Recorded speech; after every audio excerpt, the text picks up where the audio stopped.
Hello दोस्तों, refix India के YouTube channel पे आपका फिर से स्वागत है। तो दोस्तों आज की वीडियो में बात करेंगे BOE के पैनल। काफ़ी सारे आजकल मार्केट में देखने को मिलते हैं और काफ़ी सारे सेट ऐसे होते हैं जिसके अंदर BOE के सेट जो BOE के पैनल जो लग के आते हैं, जिसके अंदर प्रॉब्लम आती है कि नो पिक्चर हो जाता है, कलर बार आता है, वर्टिकल बार आता है। तो इस तरीके की प्रॉब्लम में आती है तो काफ़ी सारे टेक्नीशियन को रिपेयर करने में दिक्कत आती है। तो इस वीडियो के अंदर मैं आपको सारी चीज़ें बताने वाला हूँ किस तरीके से हम उसको रिपेयर कर सकते हैं। तो चलिए मैं आपको दिखाता हूँ। सबसे पहले तो BOE का ये जो पैनल है, पैनल का नंबर आप यहाँ पे देख सकते हैं। यहाँ पे इसका नंबर लिखा हुआ है और इस पैनल के साथ में छोटा सा टी-कोन लग के आता है, लेकिन इसके अंदर टी-कोन नहीं है। टी-कोन की जगह इसके अंदर मदरबोर्ड लगा हुआ है, जिसके अंदर यानी मदरबोर्ड के अंदर ही इसका टी-कोन इनबिल्ड है। यानी कि अगर आप यहाँ पे जो IC देखेंगे, यहाँ पे जो प्रोसेसर लगा हुआ है, ये प्रोसेसर हमारा RSDA सिग्नल डायरेक्ट आउट कर रहा है, जो कि हमारे पैनल के अंदर जा रहा है। और इसके लिए क्या है, एक DC to DC IC जो है मदरबोर्ड के अंदर अलग से लगाई गई है, जो कि सभी वोल्टेज बना के इस पैनल को देने का काम करती है, तभी हमारा पैनल आगे काम करता है। अभी क्या है कि अगर आप यहाँ पे देखेंगे तो ये जो पैनल है ये हमारा GIP पैनल है। और GIP पैनल को रिपेयर करने के लिए देखिए दोस्तों क्या होता है कि ज़्यादातर इसके अंदर हमारे को गेट लाइन शॉर्ट मिलती है और इसको रिपेयर करना थोड़ा सा टेढ़ा काम होता है। तो अभी क्या है, अगर हम इसके अंदर देखते हैं क्या प्रॉब्लम निकलती है, तो सबसे पहले मैं आपको इसका फॉल्ट दिखा देता हूँ किस तरीके का फॉल्ट इसके अंदर है। तो यहाँ पे सेट को हम ऑन कर लेते हैं और ऑन करने के बाद अगर हम सेट को देखते हैं तो यहाँ पे अगर आप देखेंगे तो अभी ये सेट मेरा ऑन हो गया है, लेकिन अगर आप यहाँ पे देखेंगे तो वर्टिकली इस तरीके से हमारे ये इसमें सेट में लाइनिंग हमारे को काफ़ी हल्की हल्की सी देखने को मिल रही है। तो ये मैं आपको दिखा देता हूँ। तो देख सकते हैं यहाँ पे धीरे धीरे किस तरीके की लाइनिंग यहाँ पे आ रही है। इस तरीके से वर्टिकली लाइन है ये, और इस तरीके से ये लाइनिंग यहाँ पे हमारे को देखने को मिल रही है। तो अभी इसके अंदर पिक्चर तो है ही नहीं, तो इसको हम कैसे स्टेप बाय स्टेप चेक करेंगे, इसके अंदर कैसे कन्फर्मेशन करेंगे कि प्रॉब्लम इसके अंदर कहाँ है। तो चलिए स्टार्ट करते हैं।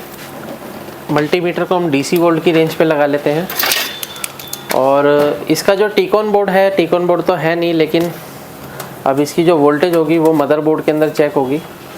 तो यहाँ पे अगर आप देखेंगे इसके अंदर जो IC लगी हुई है, ये 5 वोल्ट की IC इसके अंदर लगाई जाती है।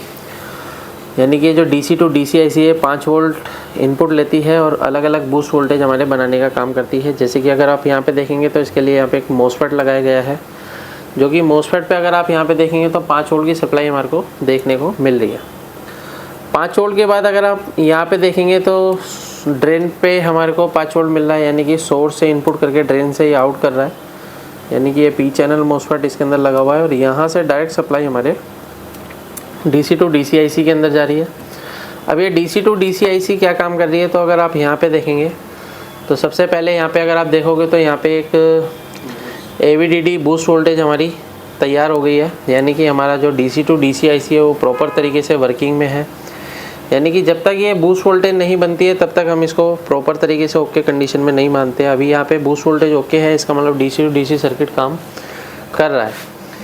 अभी ये जो वोल्टेज है, ये वोल्टेज बनने के बाद हमारे सर्किट यहाँ पे अगर आप देखेंगे तो यहाँ पे भी एक सर्किट बना हुआ है। तो इस सर्किट के अंदर अगर हम देखते हैं तो हमारे को क्या वोल्टेज देखने को मिल रही है, तो यहाँ पे अगर आप देखेंगे तो 5 वोल्ट की सप्लाई हमारे को मिल रही है। दूसरे पॉइंट पे अगर हम यहाँ पे देखते हैं तो यहाँ पे हमें 18 वोल्ट की सप्लाई देखने को मिल रही है। और ये 18 वोल्ट की सप्लाई देखते हैं कहाँ जा रही है हमारी, तो यहाँ पे अगर आप देखेंगे तो इस डायोड के अंदर 18 वोल्ट की सप्लाई ये जा रही है। तो यहाँ पे अगर आप देखेंगे तो 18 वोल्ट इनपुट हो गया। और यहाँ पे अगर हम देखते हैं तो इससे हमारा VGH वोल्टेज आउट हो रहा है। यानी कि ये हमारा चार्ज पंप सर्किट है, जो कि हमारा वोल्टेज को हाई करने का काम कर रहा है। यानी कि यहाँ पे जो VGH वोल्टेज है 31 वोल्ट की सप्लाई जो हमारी बिल्कुल परफेक्ट तरीके से बन रही है। तो VGH वोल्टेज हमारी बिल्कुल ओके है। तो एक डायोड और यहाँ पे लगा हुआ है, तो यहाँ पे भी चेक कर लेते हैं। तो ये पॉइंट इसका ग्राउंड है। दूसरे पॉइंट पे अगर हम देखते हैं तो हमारे को -7 वोल्ट की सप्लाई जो है यहाँ पे देखने को मिल रही है। इसका मतलब क्या है कि हमारा जो VGL वोल्टेज है, VGL भी बिल्कुल परफेक्ट तरीके से इसके अंदर देखने को मिल रहा है।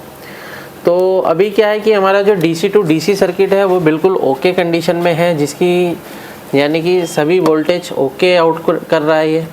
अभी क्या है कि हमारे को क्या चीज़ चेक करनी है, यहाँ पे अगर आप देखेंगे तो ये हमारी जो स्केलर PCB है, स्केलर PCB यहाँ पे लगी हुई है। और ये जो पैनल है GIP पैनल है। तो GIP पैनल के अंदर देखिए होता क्या है कि इसके अंदर जो डाटा है वो लोड तो हो रहा है लेकिन इसके अंदर स्कैनिंग नहीं हो रही है। तो अगर इस तरीके की दिक्कत हमारे को देखने को मिलेगी तो वर्टिकल बार आपको देखने को मिलेगा पैनल के ऊपर। तो यहाँ पे अगर आप देखेंगे तो यहाँ पे इसकी लेवल शिफ्टर आईसी लगी हुई है। तो ये लेवल शिफ्टर आईसी को अगर हम चेक करेंगे तो लेवल शिफ्टर आईसी की जो वोल्टेज होती है, तो यहाँ पे अगर हम चेक करेंगे, यहाँ पे दे रखा है कंपनी ने, तो यहाँ पे देखेंगे तो AVDD वोल्टेज हमारा बिल्कुल ओके आ रहा है। यहाँ पे अगर हम देखते हैं तो 3.3 वोल्ट की सप्लाई आ रही है, ये भी ओके है। और यहाँ पे देखते हैं तो VGL वोल्टेज आ रहा है, जो कि हमारे लेवल शिफ्टर आईसी की ये वोल्टेज रिक्वायरमेंट होती है। ये तीनों वोल्टेज हमारी जो कि लेवल शिफ्टर आईसी को चाहिए। यानी कि यहाँ पे कौन कौन सी वोल्टेज चाहिए, एक तो चाहिए हमारे को 3.3 वोल्ट, एक चाहिए VGL वोल्टेज और एक चाहिए यहाँ पे VGH वोल्टेज। तो यहाँ पे VGH का कोई पॉइंट इसके अंदर देखने को नहीं मिल रहा है। तो यहाँ पे अगर हम देखेंगे तो लेवल शिफ्टर आईसी के पास में अगर आप देखोगे तो यहाँ पे भी हमारा VGL वोल्टेज हमारे को मिल रहा है, यहाँ पे आप ये देख सकते हैं।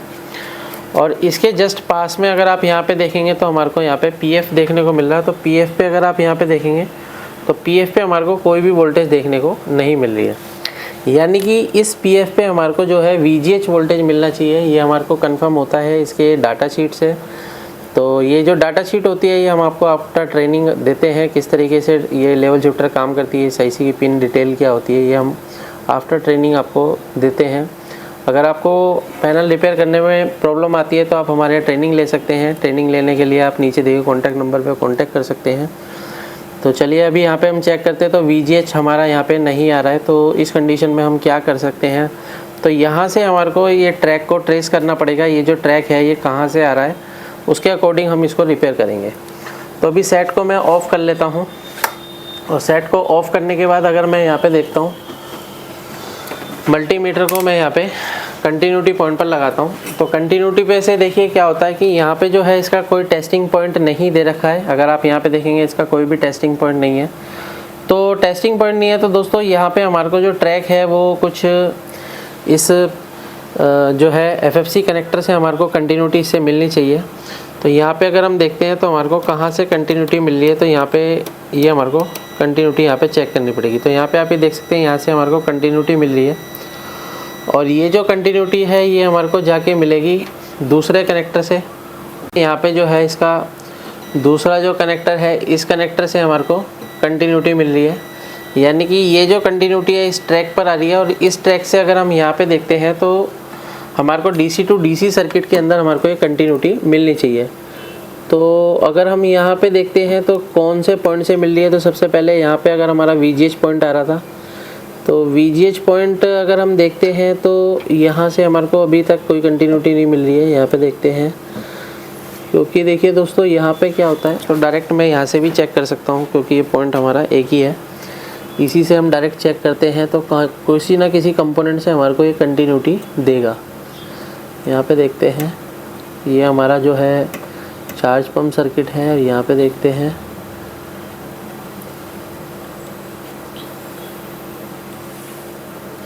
इस पे अगर आप देखोगे तो स्टेप बाय स्टेप हमारे को यहाँ पे हमारे को ये कंटिन्यूटी दे रहा है। तो यहाँ पे आप ये देख सकते हैं, यहाँ पे हमारे को ये कंटिन्यूटी दे रहा है। यानी कि ये जो रेजिस्टेंस है, इस रेजिस्टेंस से जो कि हमारा वोल्टेज यहाँ पर आ रहा है, तो इस पॉइंट पे हमारे को वोल्टेज चेक करनी होगी कि यहाँ पे हमारा VGH वोल्टेज मिल रहा है या नहीं मिल रहा है। ऐसे क्या है कि जो मुझे कंटिन्यूटी मिल रही है वो इस रेजिस्टेंस से कंटिन्यूटी मिल रही है। तो अभी क्या है, मैं सेट को ऑन कर लेता हूँ और ऑन करने के बाद अभी मैं इसकी सभी वोल्टेज चेक करता हूँ क्या कंडीशन हमारे को मिल रही है। क्योंकि इस तरह की कंडीशन रहती है तो दोस्तों कई बार रेजिस्टेंस भी हमारी ख़राब निकलती है। तो रेजिस्टेंस पे अगर मैं यहाँ पे वोल्टेज चेक करता हूँ तो देखते हैं हमारे को यहाँ पे क्या वोल्टेज मिल रहा है।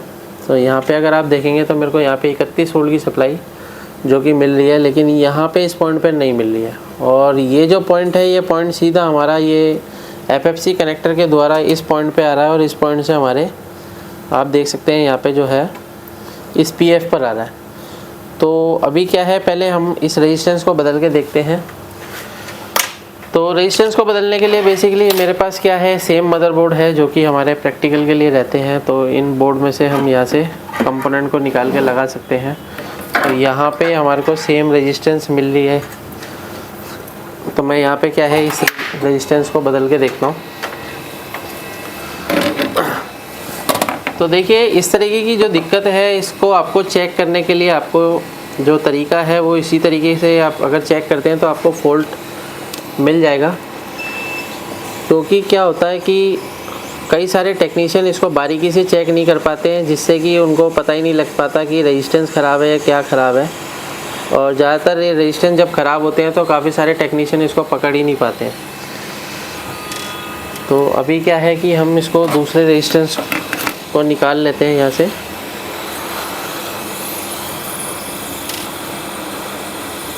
इसको हटाओ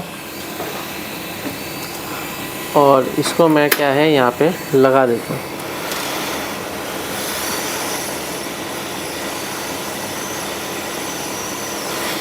तो ये मैंने यहाँ पे लगा दिया है। देखिए ये जब रेजिस्टेंस वगैरह आपको तभी कंफर्मेशन होती है जब आप इसकी डाटा शीट को रीड कर पाते हैं। और अगर आप डाटा शीट को रीड करेंगे तो आप बारीकी से बारीक भी फॉल्ट को डायग्नोस कर सकते हैं। अभी क्या है कि हम सेट को ऑन करते हैं और ऑन करके चेक करते हैं कि हमारी जो यहाँ पे VGH वोल्टेज नहीं बन रहा था तो उसकी क्या कंडीशन है।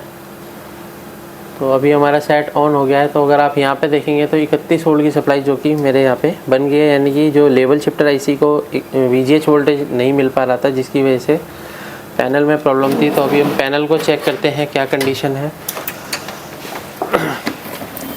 यहाँ पे आप ये देख सकते हैं पैनल की क्या कंडीशन है।